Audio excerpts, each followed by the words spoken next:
So this is my off-the-cuff review of Iron Man 3. It will be spoiler-free. Yes, it will be spoiler-free. If anybody wants to, I'll do another one with spoilers, but I doubt it. First off, I liked it. I really did like it. It had a few issues. I mean, every comic book movie does. They took a lot of liberties, but they made them work. It wasn't just changing things from the source material for the sake of changing it. It had a point in the story that was written why it was different. So, I mean, without spoiling anything, the Mandarin. I always thought the Mandarin absolutely would not work translated to a movie, especially not with the realism that Marvel has taken for the most part. I mean, even in Thor, you know, there's magical crap and somehow it still feels plausible. Mandarin has magic in the comic books, and fighting fighting Iron Man. I mean, I didn't think that would translate, and we'll never know because they didn't try. Well, I can't say we'll never know, but we don't find out. They didn't even try. They made Mandarin more of a like an ideal, like, I mean, he's a person, but they made him more of a background type of deal, which you can easily glean they were going to do from the trailers. I'm going to say a lot because it's off the cuff. There was a little bit of a pacing problem early in the movie. It seemed a little too quick. Things were happening a little too rapid fire, and then it just grinds to a halt. Comparatively, when there's like a good, I don't know, felt like 10 minutes of just happy. Just happy. Off being a fucking investigator for some reason. I mean, it served its point for the plot. It wasn't unnecessary for the story at all, but it was just like rapid fire exposition coming out the wazoo, and then bam, let's watch happy for 10 minutes. It may not have been 10 minutes. It's how it felt, though. That threw off the pacing a little bit, but right after that, it has steady pacing throughout the rest of the movie. I never felt bored. Not even during the happy part. I wasn't bored. It was just kind of jarring. The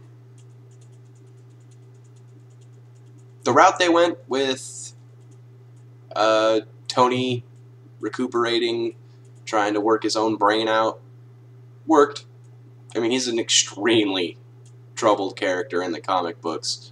I thought they missed an opportunity to explore his alcoholism.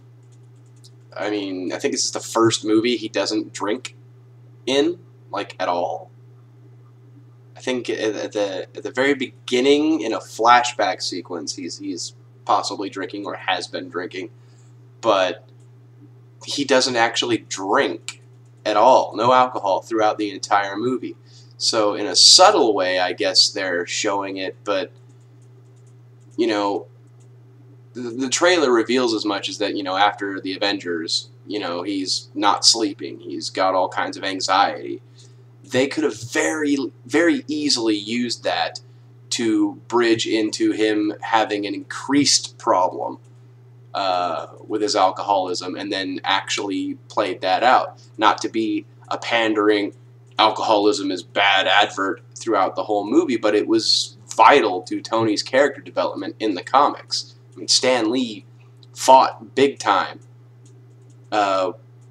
when he wanted that to happen in the comic books. They try to tell him, you know, you can't have him drinking Jack Daniels. You know, I mean, you can insinuate that he's drinking alcohol, but you can't actually have the bottle be a Jack Daniels bottle. And Stan Lee said, bullshit. I can, because it's important. He's an alcoholic, and he's going to fight it. It's vital to the character's development. Could have very easily worked that in. It didn't even have to be a giant billboard. But, I mean, I don't really have many complaints about the movie. There's just a few things maybe I would have done differently. or thrown in to go with it. I don't think anything needs to be taken out of the movie at all. Everything they put in there, every choice they made worked for what they wrote, for what they did. The comedic timing, flawless, as always. Robert Downey Jr. is Tony Stark. We have to find a way to keep him alive forever so that nobody else can ever play Tony Stark. Don Cheadle, once again, proving he should have been Rhodey from the get-go. I like how they actually used Bill Sadler as the president. I haven't seen him in a whole lot in recent years. Of course, he's probably been in a few things that I just missed, but I've always been a fan of his. I wish he'd have gotten more dialogue in the movie. The presence of AIM was cool. Again, not a spoiler. If it's a spoiler to you, then you couldn't possibly watch a review of Iron Man and not have spoilers. It's given away by the trailers. So if you've even seen one, you know everything I'm saying. Practically. I really, really dug the suits, the extra suits. That was nice. Okay, there's one thing I didn't like. I didn't like Rhodey in the Iron Patriot suit. It doesn't... That's not what Iron Patriot was. And granted, liberties, they take them. They're never identical to the comics, I know, but still. I actually made a point to not learn any factual information about the plot before I saw the movie. So the way things unfolded was actually a complete surprise to me, and I enjoyed it quite a bit. Could have done without, this is also in the trailers. If you haven't seen the trailers, spoiler warning. I don't like Pepper Potts in a suit. I don't. I hate it. They actually gave her one in the comic books, and I lost my mind for like 2 months. Because she doesn't need one. And this isn't a Pepper can't be a superhero too thing. No, there's no misogyny. She is badass enough without a suit. She doesn't need one. Everything about Pepper Potts, her personality, she's a fucking superhero without powers, without a suit, without gadgets, without anything. She is an amazing human being in the comic books. A lot of the finer points, the greater points of her personality don't really seem to shine through in the movies. I don't think it's any fault of Gwyneth Paltrow's. I think it's just a writing decision. I mean, the only strong point they seem to give her, she's the only person who can put up with Tony. Which, granted, is her biggest... It's her biggest superpower, if she has one, is being able to put up with Tony. But they put her in a suit. It was very short, so I still didn't like it. But again, for the moment that it occurred in, it fit. I mean, there was no reason it shouldn't happen. From the trailer, I was worried he was gonna make her a suit, and I was glad that I was wrong. The CG was actually pretty nice. I mean, there was a few places where it was a little iffy, but wasn't overdone, especially with the whole, blowing up Tony's house thing. It wasn't over the top. It wasn't a Michael Bay film, which I liked a lot. The writing was great. The dialogue, of course, with that writer and director, the dialogue was amazing. The little kid. There's a little kid in the movie, and usually that ruins a movie. Real Steel punished big time for having a child in the entirety of the movie. Of course, that movie was off to a bad start the moment they cast Hugh Jackman, but I digress. The kid in this movie serves a plot purpose. He serves a purpose. He's not just there to help Tony soften up or some bullshit like that. He serves a legitimate purpose.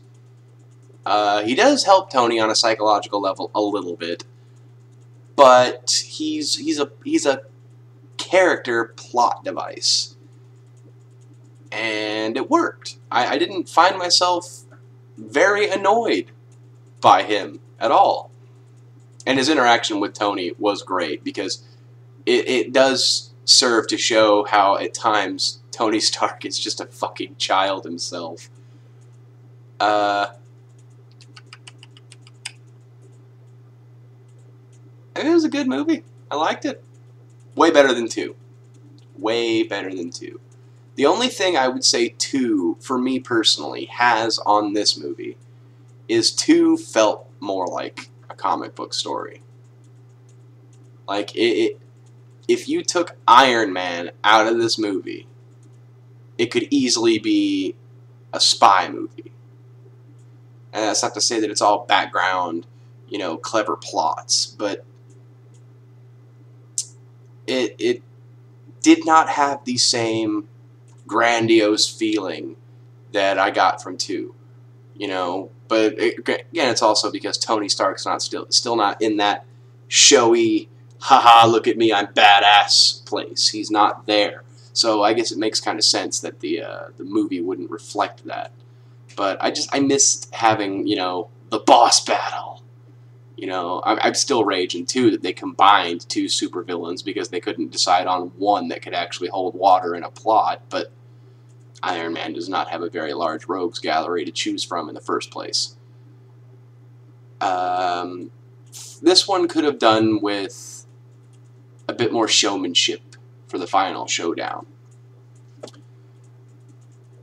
And another thing about with the spy comment, a lot of people are complaining that you see too much Tony Stark and not enough Iron Man, just like in the last Batman movie.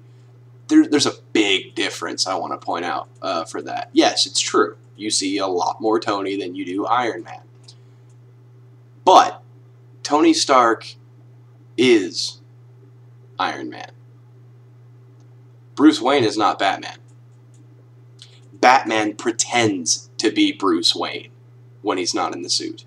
When he's not out fighting crime or chilling in the fucking watchtower. He's pretending to be Bruce Wayne.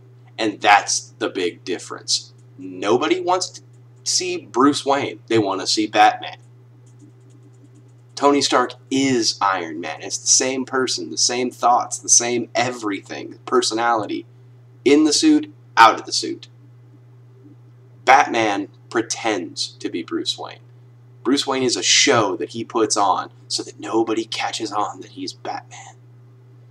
The closest thing to actually seeing Bruce Wayne you get in Batman, comics or movies, is when he's talking to Alfred. Because Alfred is the only person he doesn't try to bullshit.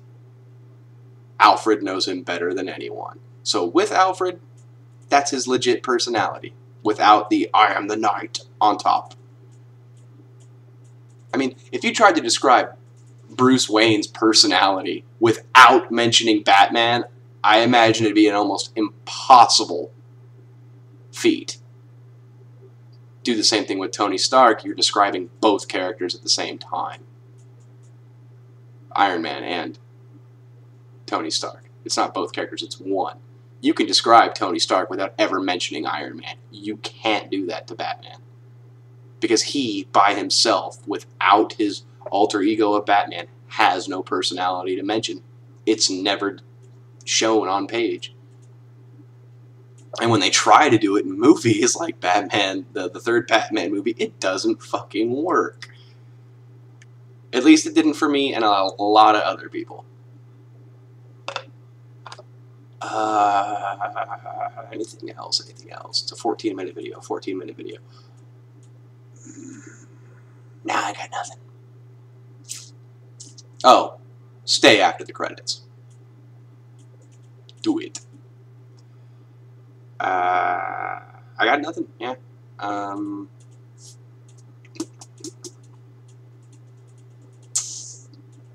One thing. One little smidgen. They could have focused more on... The trailer shows you that a crap ton of suits come flying in.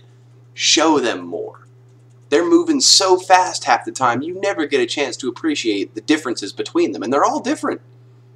I mean, at one point I actually noticed there was a black suit with some gold trim. I wanted to see some more of that one. What's that one doing? Because each suit does something different that the other suits don't do.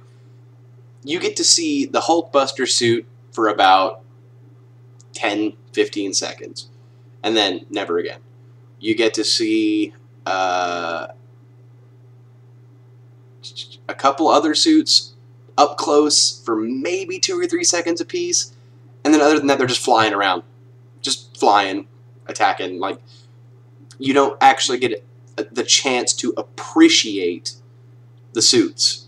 It's, it's this grand moment when Tony doesn't have a suit, so he's calling in backup, and they show this in the trailer, him and Rhodey, and they just look up, and here come all the suits. Badass moment, all these suits. Do you actually get the time or the opportunity to actually look at them and appreciate them? No. They highlight like 2, maybe 3, and 4. They highlight about 4. They highlight 2 of them without anything special going on. They're just there.